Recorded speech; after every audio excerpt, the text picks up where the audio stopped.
We are joined by none other than the legend, the man, the myth, the one, the only, your mogul's favorite mogul, the godfather of the South, Jay Prince. How are you doing today, man?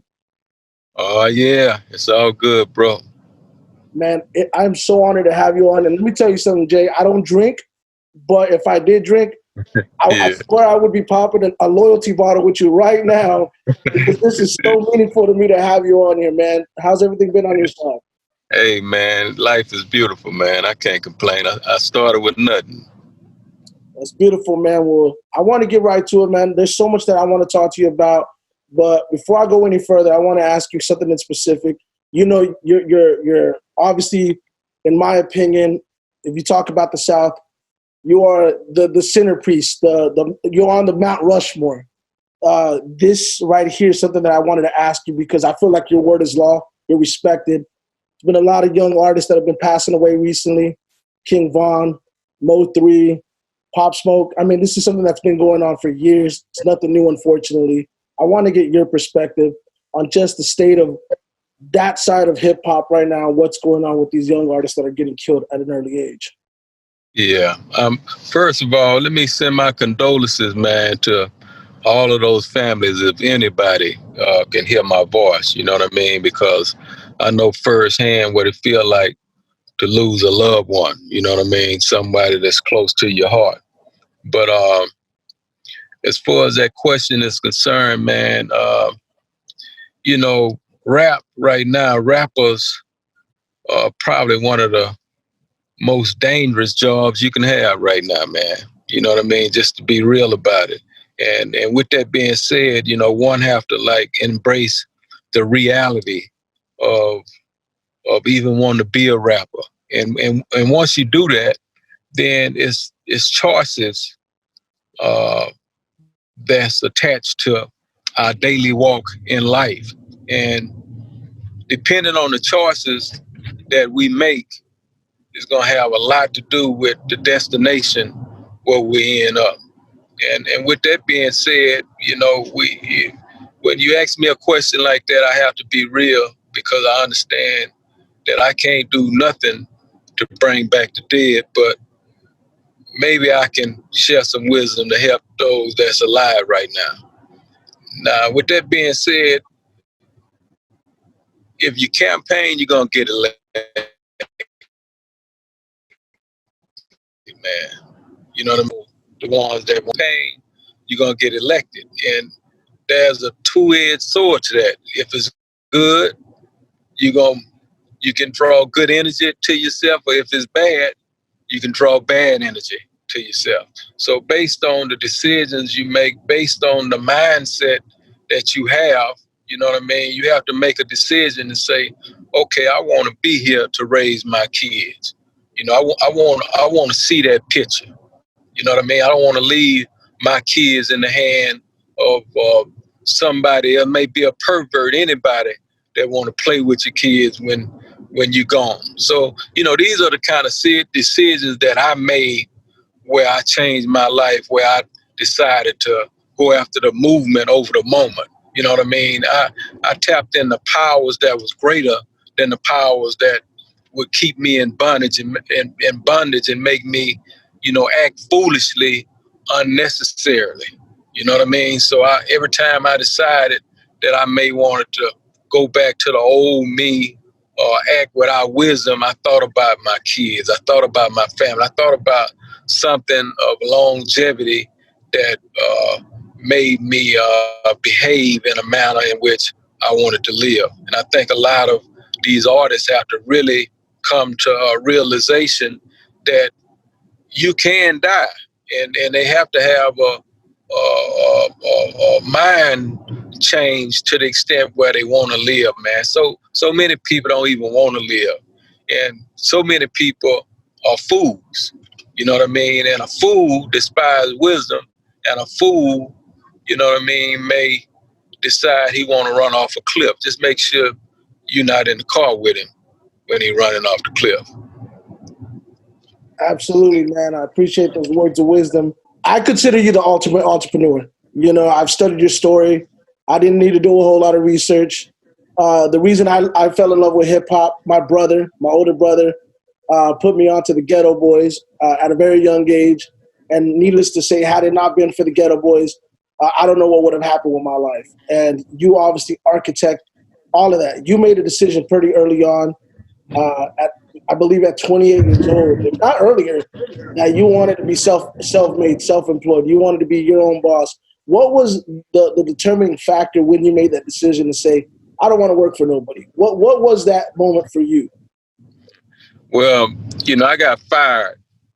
Um, I was trying to be a president of a bank. You know what I mean? When I was like 18 years old, man, I actually thought I could be president of this bank, and they fired me. And it wasn't because of a fault of mine. It wasn't because of nothing I'd done. And I vowed from that day forward that I don't want to work for nobody and give them that kind of power to shorten my growth no more in life. You know what I mean? So it was an experience like that that caused me to embrace, the mentality of wanting to build my own empire. So you made that decision to build your own empire. You formed Rap-A-Lot Records in 1987, correct? Or was it 88? 87, 88? Yeah, 87, 86, Rap-A-Lot was formed. I went through a lot of things before I made it there. But yeah, definitely in 1986 that happened. What, like, if you don't mind me asking, because you've inspired so many people, you've inspired so many movements. Was there a specific record label that actually inspired you to form rap? I was inspired by Def Jam. I was inspired by the artists. I saw, the Run DMC, the LL Cool J, Houdini. You know what I mean? I saw all of those guys to the extent where I saw their checks. And when I saw their checks, I knew Lyor Cohen. Me and Lyor Cohen, was cool. I met him in Houston at the time. He was the manager of Run DMC and LL and the Beastie Boys. So, I met these guys when they would come to my city. I'm the first one that put Ron under a Rolls Royce. I'm the first one that sold Jam Master Jay his first Rolex. So I was out there in the midst of anybody that came into my city. You know what I mean? I introduced myself. They introduced themselves. And, I just started observing the movement. And that's what it was. And then you just made the decision to start up the label, and the rest is history. I consider you the ultimate entrepreneur, the ultimate businessman. You've had your hand in a number of things. You recently published this book, The Art and Science of Respect. Love the book, may I add. And you got this new wine out, Loyalty Wines, man. I want to know a little bit more about your latest endeavor with this, man. How did this come about? What was the decision made into wanting to have your own, your own wine? Yeah, no.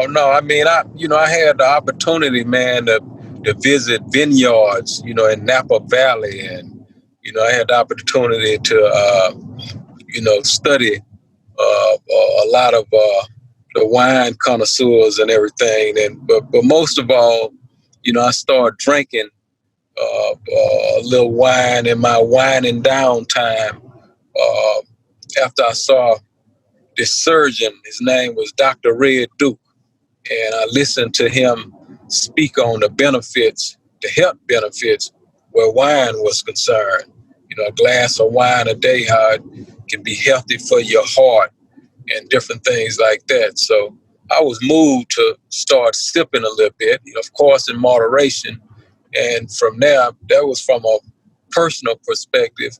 But when I had an opportunity to observe wine and champagne from a business perspective, I'm like, okay, well, what's missing here? What would I need to really push me into the spirit business? And that's when I came up with the name Loyalty. The Loyalty name was icing on the cake for me because, now we're dealing with something that, complement my lifestyle. Now we're dealing with something that we can celebrate with all the victories that we have in the future. You know what I mean? Because nobody ever accomplished anything without having some loyalty involved. And yeah, those are the ingredients, man. So is the wine available already? Is it on sale on the internet, on the website? Yeah, most definitely. If you go to my Instagram, the site, you can push the link to order. The Loyalty Wine Instagram is also a place to order. The wine is doing great too, man. I underestimated how well it was going to do. I pressed $500,000 worth of press. I'm thinking about CDs and different things, right? But I ordered $500,000 worth of the drinks and everything, man. And I had the first distributor purchase everything. So we playing catch up right now.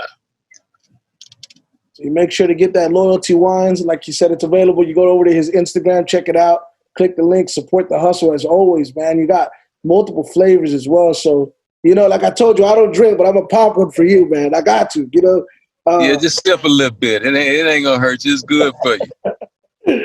Well, one of the things I wanted to ask you, because we talk about being a businessman, and one passion that we share, I'm sure, is professional boxing. I'm an avid boxing fan. I've had a lot of pro boxers on my show.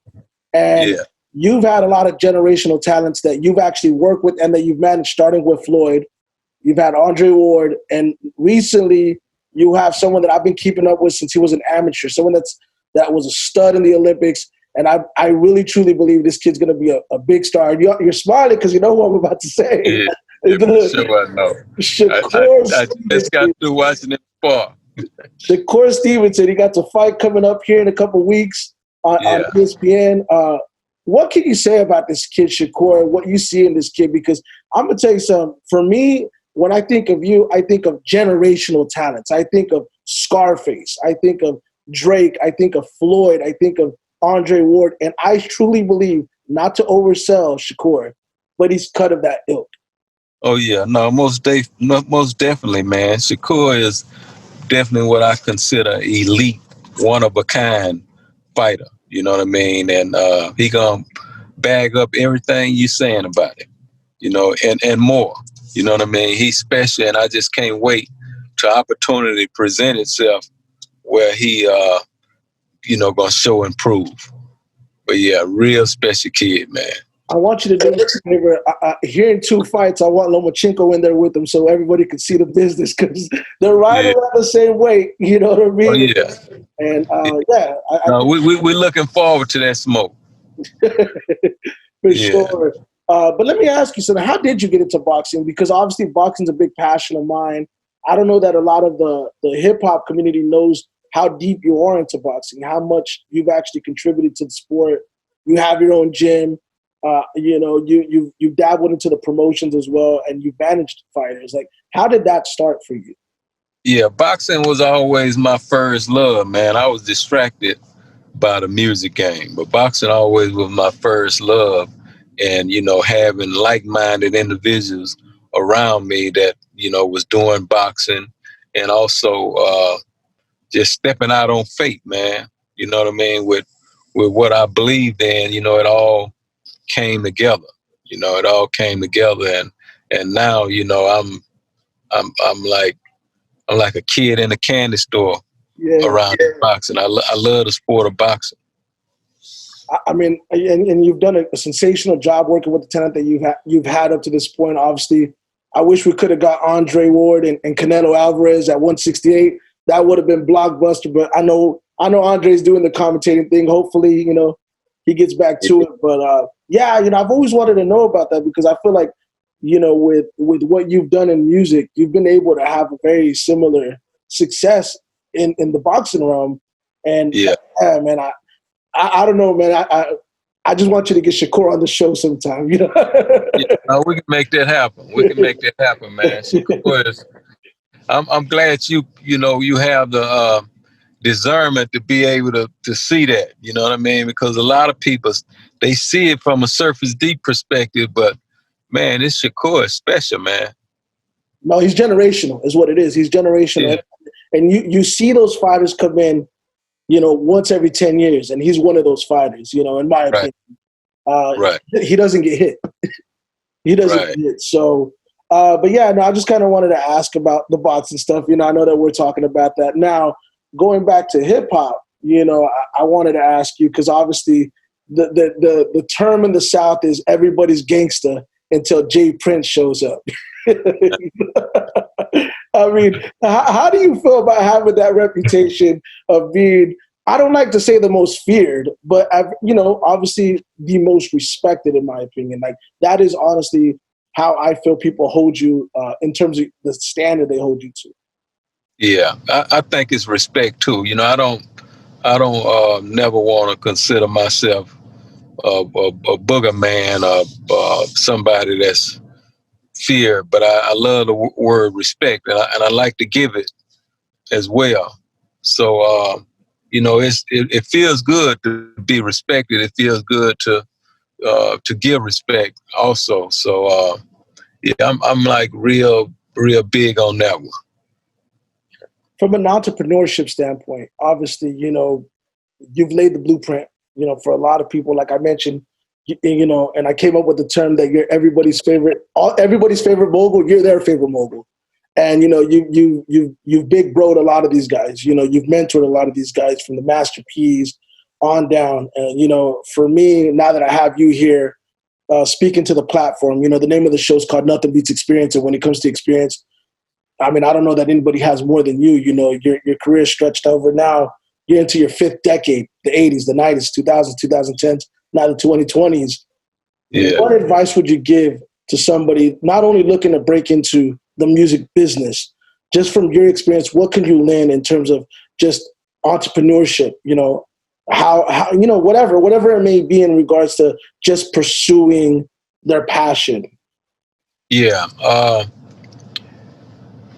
The advice I would give anybody that's trying to come up on any platform is to educate yourself, equip yourself, with as much education as possible, and stay away from bad habits.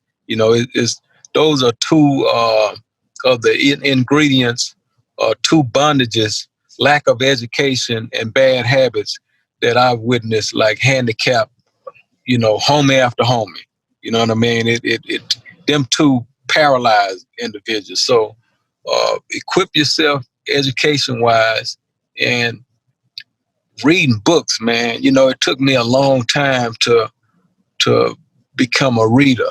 And once I became a reader, I can't even explain how my game went to a whole different level.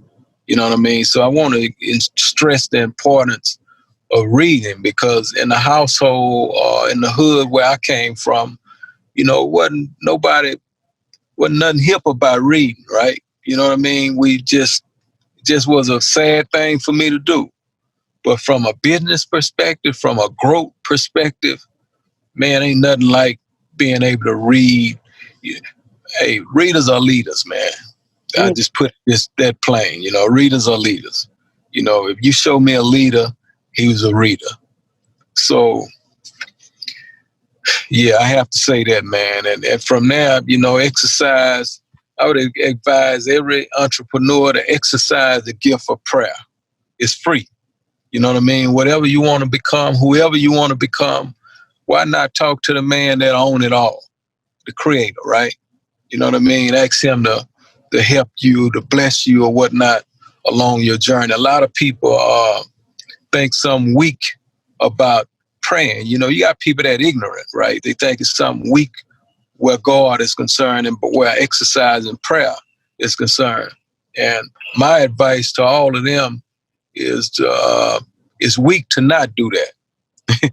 You know what I mean? That's where the real weakness come into play, when you don't acknowledge the creator of this universe. So, yeah, if they can just, I can go on and on about that one, but I've given them enough to make it all the way to the top of the mountain. And that's why you got to buy the book. We got to plug the book one more time. Yeah, Art and Science of Respect. The Art and Science of Respect. We got to have a movie. We got to have a movie at some point. Full motion picture. The Jay Prince story. But from a leadership perspective, I do want to ask you, I think one thing about being a leader is knowing how to identify talent. I was watching an interview on you the other day, and you talked about the formation of the Ghetto Boys. And what a lot of people don't realize is this wasn't a group prior to you finding these guys, recruiting these guys, and identifying the talent in these guys. Seeing the quality, the star quality in a Bushwick Bill, seeing the quality in a Scarface and a Willie D. My question to you is, I mentioned the generational talents that you've been associated with, the people that you've worked with. What is the one quality that you look for in a talent or someone that you want to invest into from whatever perspective, to build up whenever you're looking for talent from a leadership perspective? Not afraid to be different. You know what I mean? It's a lot of followers. What make a leader is somebody that's not afraid of being different. In other words, just because everybody rapping this way, you don't have to imitate that. You try and be creative and do something that separates you, that cause you to stand up apart from a lot of the followers. So I look for that sound in an artist that's different from everybody else. Show me something new, because I don't want no somebody sounding like Baby. Lil Baby, he got that, or the Baby, he got that lane. So try to do something different. Don't be afraid of being different.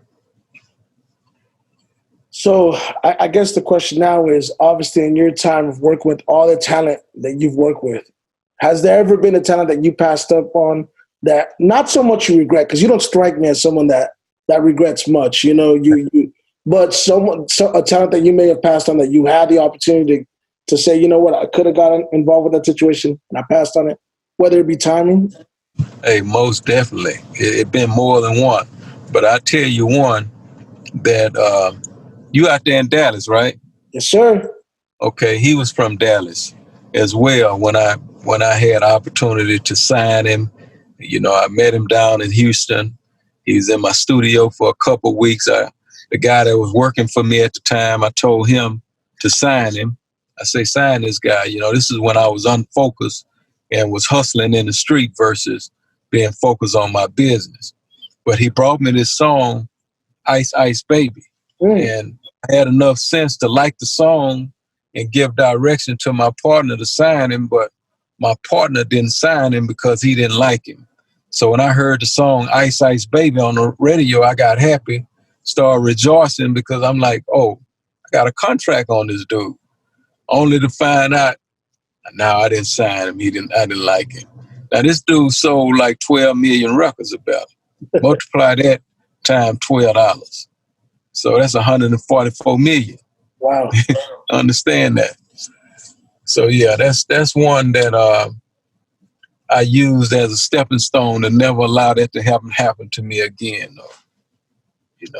You mentioned physical sales. What to you has been the biggest transition from the music industry that you walked into to the current day music industry now? Oh man, the answer to that. The social media, man, the streams, they got so many new things that's taking place that's generating money now, man, until this is a land of milk and honey, man.